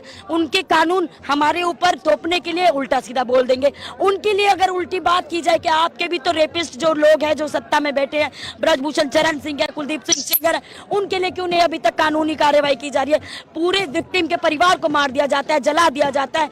कोशिश की जाती है कि जो पीड़िता है, बलात्कारी महिला है, उसको जला के नष्ट कर दिया जाता है, सबूतों को खत्म कर दिया जाता है। शायद ये इसीलिए नीट की परीक्षा लीक करे कि डॉक्टरों को अपने जेब में रख के किसी विक्टिम का रेप केस का मामला और रिपोर्ट को खत्म कर दिया जाए। जानबूझ करके ऐसा कर रहे हैं। हम लोगों को सवाल करना पड़ेगा। यहाँ पे सिर्फ एक स्टूडेंट की बात नहीं है, जो स्टूडेंट है जिनका पेपर लीक हो रहा है उनकी बात नहीं है, यहाँ उन युवा की बात है जो देश में, भारत देश में सबसे ज्यादा बड़ी संख्या युवाओं की है और वो युवा गरीब है। 67% ग्रेजुएट युवा बेरोजगार है। प्रधानमंत्री इस पे क्यों नहीं बोल रहे हैं, क्यों नहीं ट्वीट कर रहे हैं कि 67% जो ग्रेजुएट स्टूडेंट है उनको आगे नौकरी दिया जाए? उनको कोई मतलब ही नहीं बनता है। गटर में आज हमारे देश के मजदूर और दलित लोग, गरीब लोग हैं जो मरने के लिए आजाद है। इस देश को कहेंगे कि आजादी है?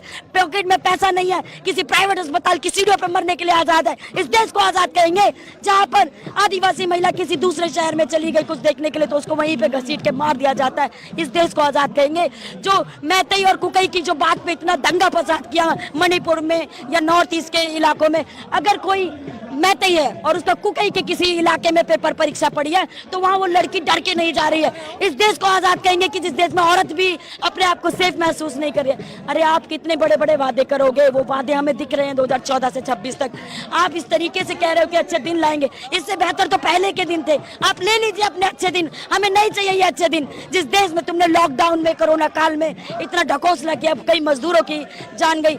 आपने पहले तो कोई सुविधा नहीं दी, ट्रेन बंद कर दी, बस बंद कर दी और कोई मजदूर इतना अमीर नहीं है कि फ्लाइट छोड़ के अपने घर चला जाएगा।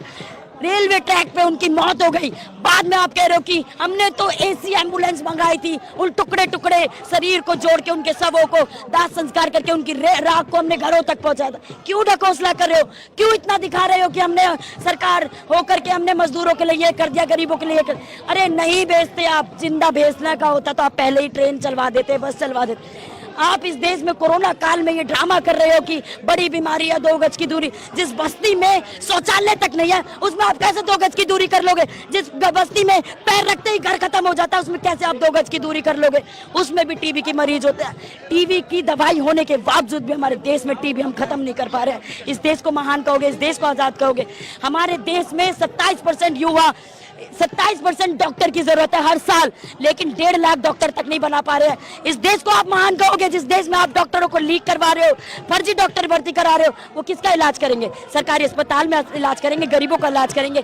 आप जाकर देखिए एम्स जैसे अस्पताल में बिहार से, छत्तीसगढ़ से, उड़ीसा से लोग आते हैं उम्मीद लगा के कि मेरी बीमारी खत्म होगी, मैं एम्स जैसे बड़े इंस्टीट्यूट में इलाज कराऊंगा, लेकिन उधर आप देखेंगे सबवे के नीचे एक एक महीने से मजदूर भी है, गरीब भी है, महिला भी है, बच्चे भी है। एक छोटी बच्ची का वीडियो वायरल हुआ था जो ये कह रही है कि मैं अपनी पढ़ाई को मिस कर रही हूँ, लेकिन मैं 1 महीने से इस सबवे के नीचे हूँ इलाज के लिए, क्योंकि उसको कैंसर है। आप क्या कह रहे हैं कि हम इलाज दे रहे हैं, हम बच्चों को रोजगार दे रहे हैं, हम युवाओं को शिक्षा दे रहे हैं, कुछ तो नहीं दे पा रहे हो आप बात करो ना इस बात पे। आप हमें दहशतगर्द कह दोगे, हमें टुकड़ा टुकड़ा गैंग कह दोगे, आतंकवाद तो आप फैला रहे हो, तो यहाँ पे आकर के बात नहीं कर रहे हो। कितने दिनों से हम यहाँ बैठे हैं, भूखे प्यासे यहाँ पे लोग आ रहे हैं, गर्मी में बैठे हुए, आप अपनी एसी की गद्दी नहीं छोड़ पा रहे हो। शर्म आती तो अभी तक इस्तीफा दे देते। अगर प्रधानमंत्री भी जो कहते हैं कि हम तुम्हारे परम पिता, मोदी जी हमारे पिता है, अरे बेटी चिल्ला रही है आपकी देश की, क्यों भेदभाव करते हो? आके देखो, हम भी पढ़े लिखे बेरोजगार सड़कों पे हैं, बात करो हमसे। हर दिन हम तिल तिल महसूस करते हैं। एक औरत बचपन से लेके बुजुर्ग हो जाती है, लेकिन छेड़छाड़ की शिकार लगातार होती रहती है। जाने कितनी बार हमारे साथ अत्याचार होता है।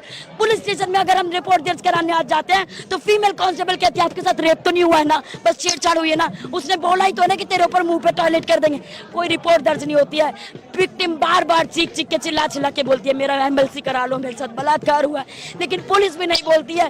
फीमेल कांस्टेबल को आप किस तरीके से बना रहे हो? औरत औरत का साथ नहीं दे रही है। आज इस देश में हम कहेंगे कि हमारा देश आजाद है, हमारे ना तो शिक्षा है, ना तो रोजगार है, ना बच्चों की सुरक्षा है। आए दिन लड़कियां चोरी हो जाती है, 3-3 दिन पुलिस स्टेशन में एफआईआर दर्ज नहीं होती है। इस देश में हम कहेंगे कि आजाद है। आज आप बोल रहे हो कि हम यहाँ पे आके दहशत फैला रहे हैं। दहशत तो आपने फैलाया है कि यहाँ पे लोग आके बोल रहे हैं कि हमारे लिए भी रोजगार दो, हम पढ़े लिखे मजदूर है, यहाँ पे घूम रहे हैं। अरे आपको अगर लगता है हमारे अंदर कोई कमी है तो हम एक्सेप्ट करेंगे, आप हमें सिखाओ। बड़े बड़े कोचिंग सेंटर की जगह उसको बंद करो, सरकारी संस्थान खोलो।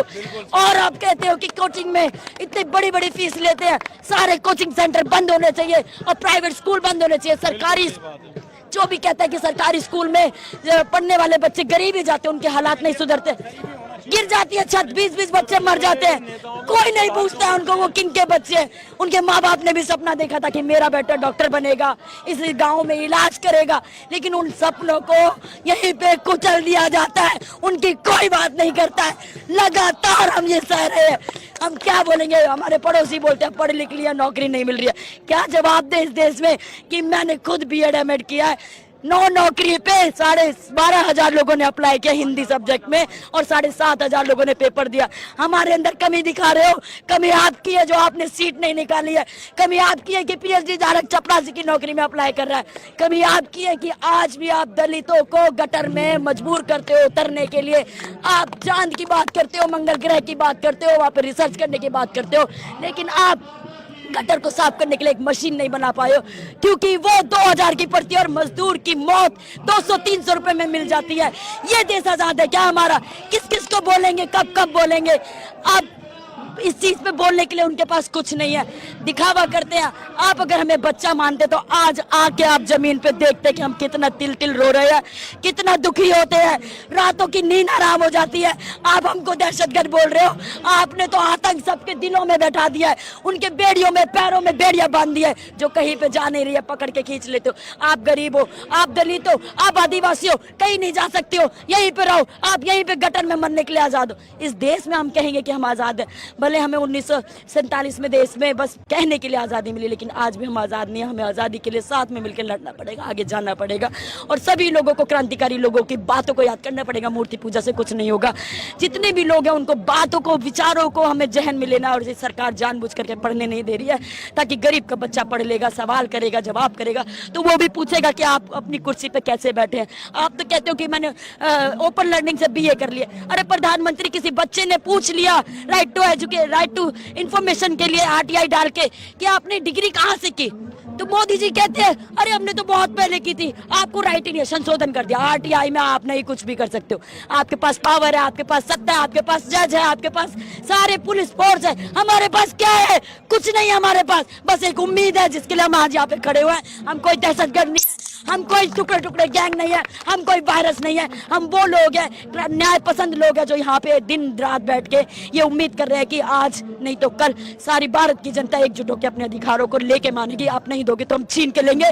सुन लो मोदी, नरेंद्र मोदी, सुन लो धर्मेंद्र प्रधान, सुन लो सारे मंत्री आला, आप ये समझ जाइए आज के बाद आपने कुछ भी बोला हमारे लोगों की, हमारी टीम को, हमारी सारी जो पब्लिक यहाँ पे इकट्ठा हो रही है, अब कोई बर्दाश्त नहीं करेगा। हम लोग अभी तक शांति प्रिय धरने पे कर रहे थे, आगे भी करते रहेंगे, लड़ेंगे जब तक समान शिक्षा लागू ना हो जाए, जब तक प्रधानमंत्री का और किसी चपरासी का बच्चा शिक्षा मंत्री हो, या किसी रिक्शा चालक का बच्चा, चाहे मछली बेचने वाली उस बहन या किसी रेलवे मंत्री का बच्चा एक स्कूल में नहीं जाएगा, तब तक हमारी लड़ाई जारी रहेगी। हम लड़ते रहेंगे, आगे बढ़ते रहेंगे। जी बिल्कुल राजीव जी, आपने सुना, देखिए किस तरह से जो छात्रों में, युवाओं में गुस्सा है, जो जिस तरह से नेताओं की बयानबाजी होती है, इन्हें कॉकरोच इन्हें वायरस बताया जाता है, इनसे निपटने की बातें की जाती हैं, साथ में इन्हें आतंकवादी बताया जाता है, इन्हें दहशतगर्द बताया जाता है। तो आपने सुना किस तरह से ये युवती है, इन्होंने अपनी बात की। ये सिर्फ इनकी नहीं, बाकी यहाँ मौजूद तमाम जो लोग हैं उन सभी की यही संवेदना है, और इस संवेदना की तरफ सरकार देखने की बजाय इस तरह की बयानबाजी कर रही है।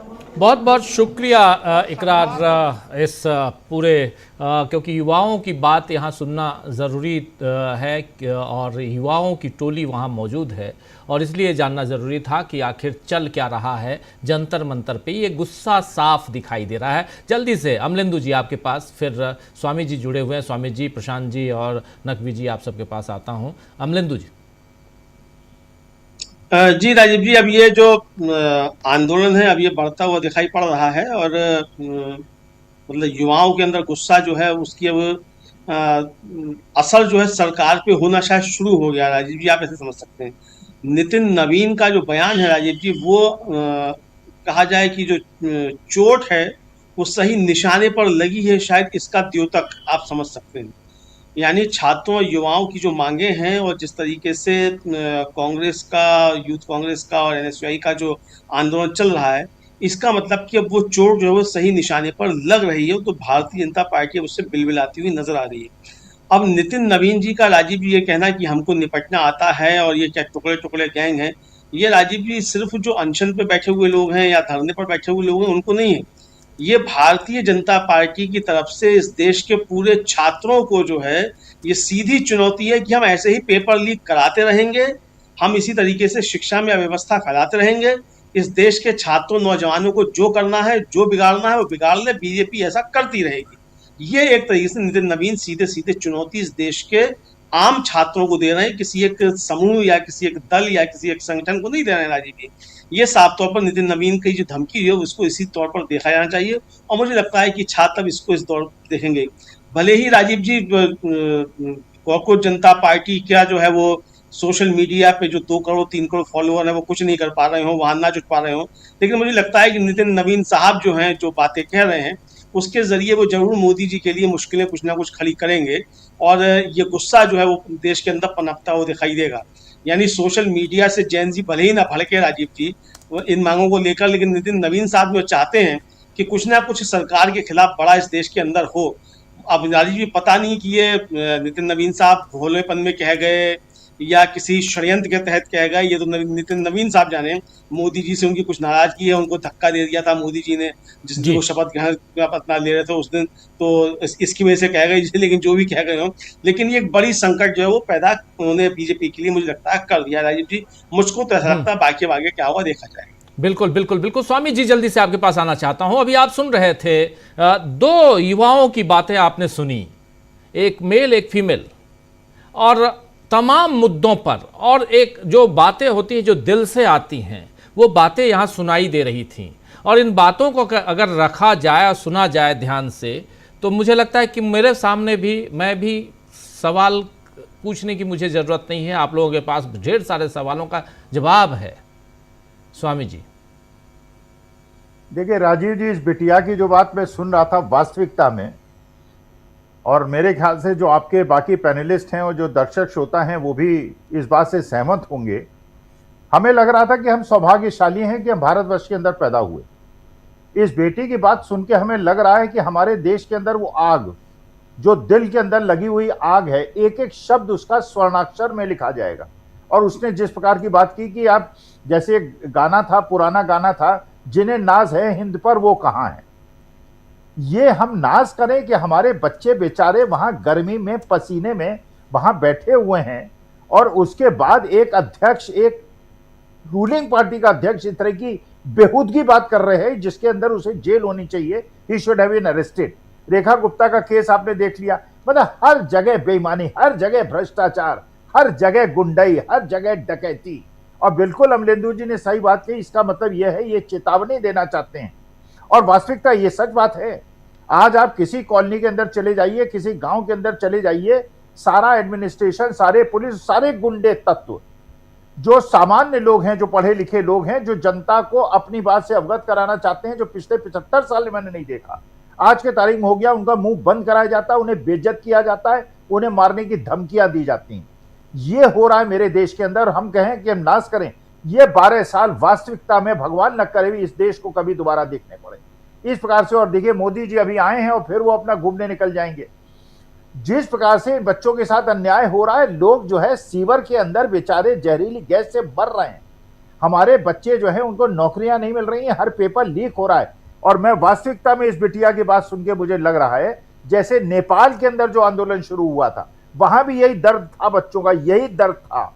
बड़े बड़े लोगों के बच्चे, आप एक दिन डिस्कशन कीजिए, बीजेपी के सारे मंत्री और मेंबर पार्लियामेंट के बच्चे कहां पढ़ते हैं और कहां रहते हैं और कहां धंधा करते हैं। 80% आपको विदेश में मिलेंगे और बड़ी बड़ी कोठियों में मिलेंगे, बड़े बड़े पैसे वाले मिलेंगे। और हमारे देश का मध्यम वर्ग और गरीब वर्ग अपना खेत बेचता है अपने बच्चों को पढ़ाने के लिए, और उसके बाद बेचारे को इस तरह से कहा जाता है ये दहशतगर्द है और इनका इलाज कर देंगे, वायरस है और हम लोग एंटी वायरस हैं। ये गुंडों की सरकार है।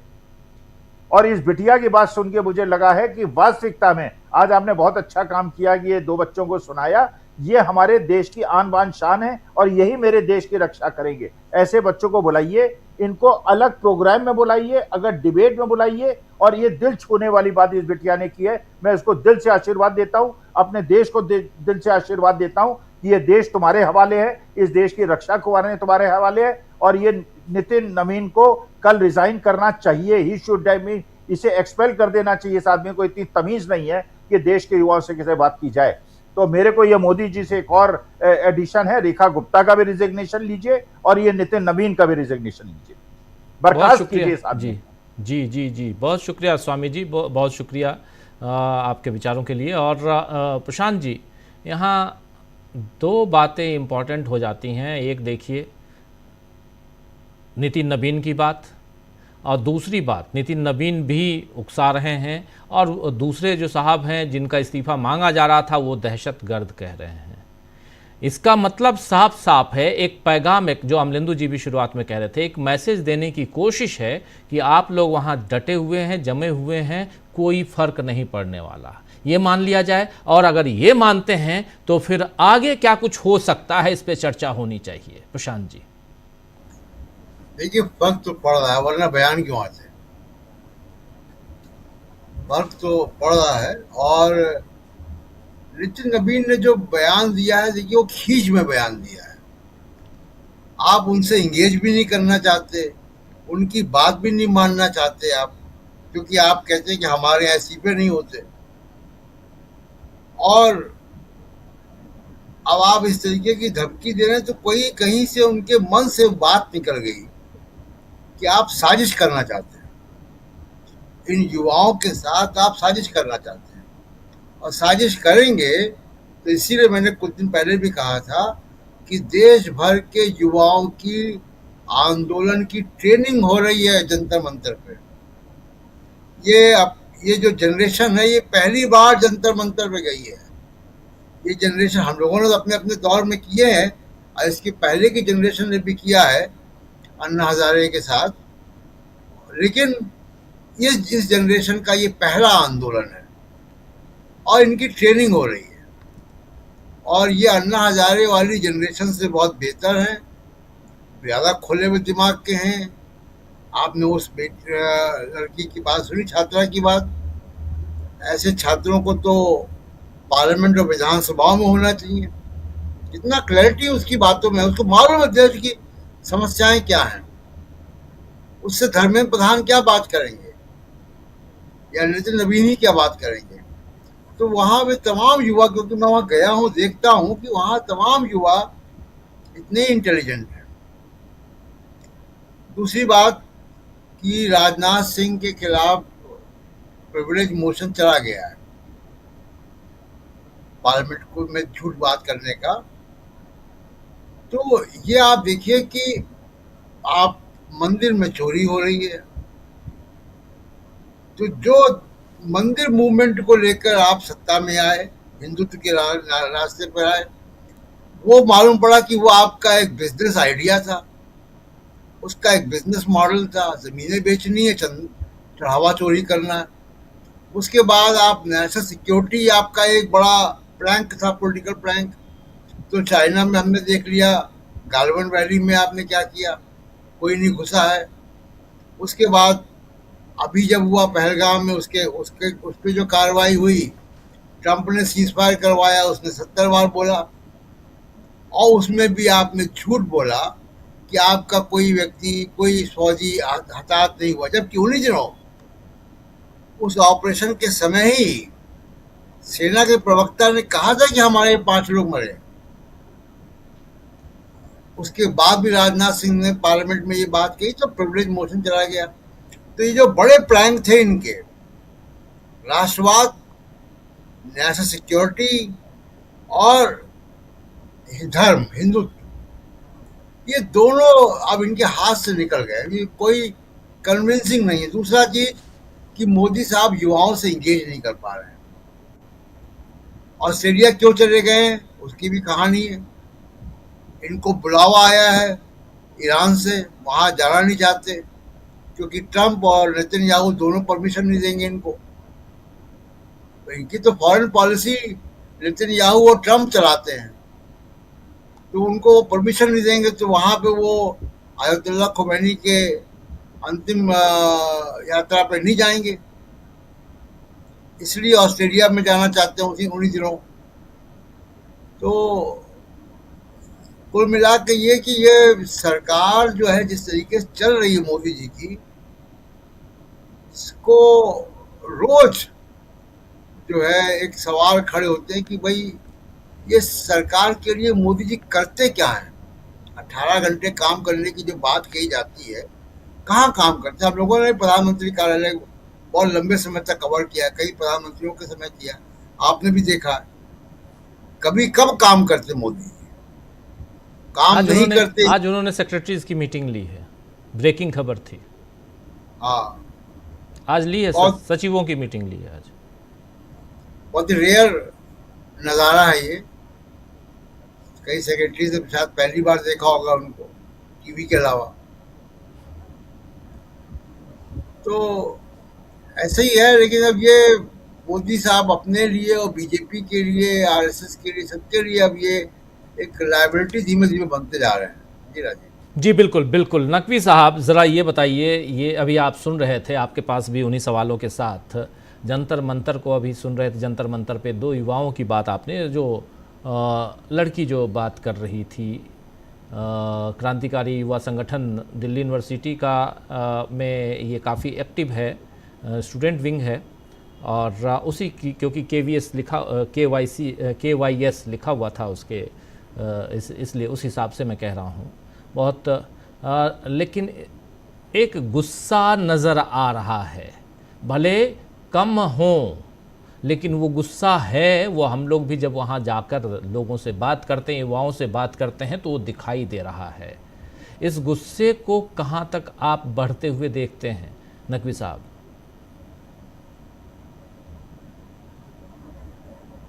नकवी साहब नहीं है क्या? डिस्कनेक्ट हो गए, कोई बात नहीं। अमलेंदु जी, देखिए राजीव जी, ये गुस्सा तो अब काफी ज्यादा बढ़ता हुआ दिखाई देगा, और साफ तौर पे समझा भी जा सकता है कि ये गुस्सा जो है काफी बढ़ता हुआ दिखाई भी पड़ रहा है। और जिस तरीके से वो क्रांतिकारी युवा संगठन के जो 2 छात्र थे, उन दोनों की बातों को हम लोगों ने सुना, तो वो साफ तौर पर दिखाई पड़ता है कि गुस्सा तो काफी ज्यादा बढ़ रहा है। और ये गुस्सा जो है अब ये आंदोलन मतलब और भड़केगा, ये अब समझा जा सकता है। और राजीव जी, मुझे लगता है कि नितिन नवीन साहब जो धमकी दे रहे हैं, अगर वो धमकी को मतलब क्रियान्वित कर दें तो इस आंदोलन के और ज्यादा पक्ष में होगा। यानी कि वो जो कह रहे हैं कि हमें इन झट्टों से या इन छात्रों से निपटना आता है, इन टुकड़े टुकड़े गैंग के लोगों से, तो वो जिस तरीके से उनको निपटना आता है उसको वो सिर्फ कहें नहीं, करके दिखाएं। मैं तो चाहता हूँ राजीव जी, मेरी दिली इच्छा है कि नितिन नवीन साहब जो कह रहे हैं उसको करके दिखाएं, तो ज्यादा बेहतर होगा इस देश के छात्र आंदोलन के लिए भी, और भारतीय जनता पार्टी के लिए भी, और इस देश के लिए भी राजीव जी। कि नितिन नवीन साहब जो धमकी दे रहे हैं उसको जमीन पर थोड़ा करके दिखाएं, उसके बाद फिर असली मजा तो तब आएगा राजीव जी। जीत और हार का जो मजा है वो तब आएगा कि तब जो है किसको निपटना आता है, किसको निपटना नहीं आता है। मुझे लगता है राजीव जी कि नितिन नवीन साहब जो है, चूंकि वो आंधी के पेड़ जब गिर रहे थे तो टपक पड़े थे, वो भी तो अध्यक्ष बन गए हैं, नड्डा साहब की जगह। तो भारतीय जनता पार्टी को थोड़ी उनका प्रशिक्षण जो है वो कराना चाहिए अभी, कि अध्यक्ष बन गए हो तो बोलने का जो है वो क्या कैसे बोला जाए, ये थोड़ा उनका प्रशिक्षण होना चाहिए। कम्युनिस्ट पार्टी में तो प्रशिक्षण होता है राजीव जी, आरएसएस में भी होता है, लाठी चलाने का होता है, लेकिन बोलने का जो है अब पता नहीं इनका प्रशिक्षण हुआ है कि नहीं हुआ है, लेकिन होना चाहिए। क्योंकि इस तरीके के राजीव जी वक्तव्य जो है वो आंदोलनों में आग में घी डालने का काम करते हैं। अब तक का तो राजीव जी इतिहास यही है। तो नितिन नवीन साहब जो कर रहे हैं, मुझे लगता है कि वो आग में घी डालने का काम कर रहे हैं, और हो सकता है कि उनकी कोई खुन्नस जो है मोदी जी से हो या अमित शाह जी से हो, जिससे भी हो उनकी, तो उसके लिए वो ये कर रहे हो, ये देखा जा सकता है।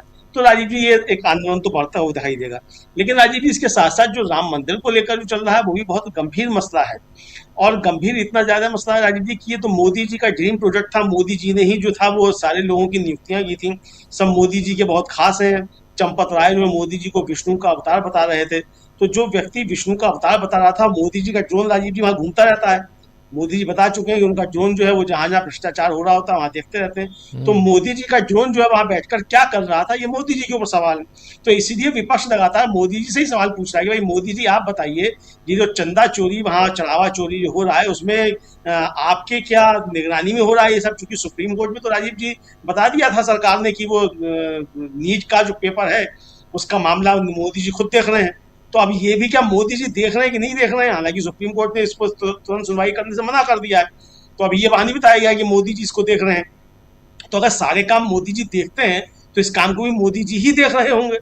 चढ़ावा चोरी जो हो रही है ये किस तरीके से हो रही है, कितनी चोरी हो रही है, तो मोदी जी इस पर अपना मुख क्यों नहीं खोलते हैं? मतलब कि जय श्री राम तो खैर उन्होंने बोलना बंद ही कर दिया है, तो जय श्री राम आप नहीं बोलते, मत बोलिए भाई, आपकी मर्जी, आप जय जगन्नाथ बोलिए कि आप कुछ भी बोलिए, जय श्री राम मत बोलिए।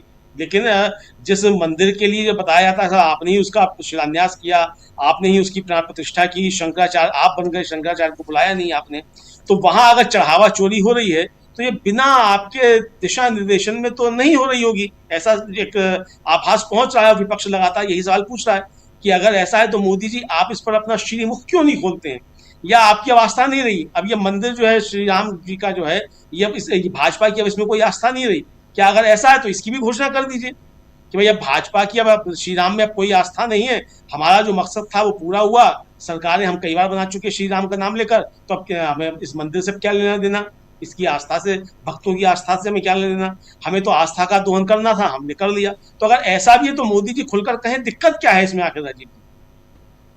बिल्कुल बिल्कुल सही कह रहे हैं, दिक्कत क्या है आखिर। और लेकिन चाहे राम मंदिर चढ़ावा चोरी का मामला हो, चाहे इधर जंतर मंतर हो, या कांग्रेस पार्टी का जो आंदोलन है वो भी धर्मेंद्र प्रधान के खिलाफ, नीट पेपर लीक के खिलाफ ये हो, और इन सब के बीच इंडिया गठबंधन ने जो चिट्ठी लिखी है सीजेआई को, और उसमें आम आदमी पार्टी और डीएमके दोनों का साथ आना हो, ये बहुत इम्पॉर्टेंट घटनाक्रम है। और इन घटनाक्रमों के बीच आप सबको ये खबर तो मिल ही गई होगी कि ज्ञानेश कुमार से पहले जो राजीव कुमार थे वो रिटायर हो गए थे, और राजीव कुमार साहब को अब HDFC का चेयरमैन बना दिया गया है। 4 साल तक रहेंगे, अगले 3 साल तक चेयरमैन, तो बस एक नौकरी मिल गई है उनको। आगे आप सब समझदार हैं, उस पर बात कर लेंगे। बहुत बहुत शुक्रिया अमलेंदु जी, बहुत बहुत शुक्रिया प्रशांत जी, बहुत बहुत शुक्रिया सिराज जी, और साथ में जुड़े थे प्रोफेसर अखिल स्वामी जी, आप सबका बहुत बहुत शुक्रिया। उधर इकरार जुड़े हुए थे जंतर मंतर से, आप तमाम साथियों, आप सबका बहुत बहुत शुक्रिया। पंकज जी